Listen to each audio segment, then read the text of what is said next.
magsaliksik din para makakonekta siya sa kung ano ba yung programa ng gobyerno.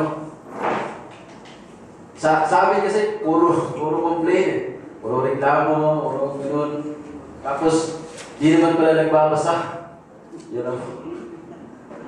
Sabi lang po, balik doon sa issue na kung bakit malayo ang mga kabataan sa pagsasaka. Kasi meron din po mga parents na sila mismo lumalayo sa mga kabataan nila sa pagsasaka. Magaya namin nagsasabi na, anak, mag-aaral na mabuti dahil hindi ko gusto na makita ko kayo na kagaya namin na maaga pa, gumigising na natabaho sa putikan, or nagpainit sa araw. Meron po talaga mga parents sa amin na ganyan, kaya po, parang yung mga bata mismo na nalayo rin yung kanilang puso sa pagsasaka.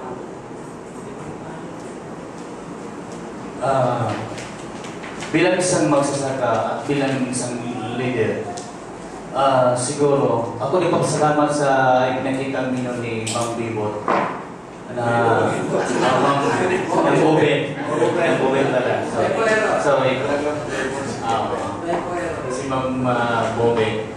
So, napakadami palang ninyo na ngayon na ito inilabas ng gobyerno noong 2013.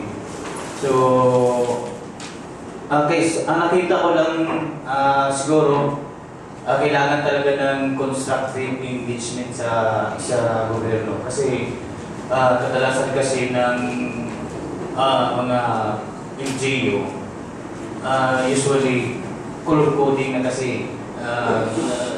Pag hindi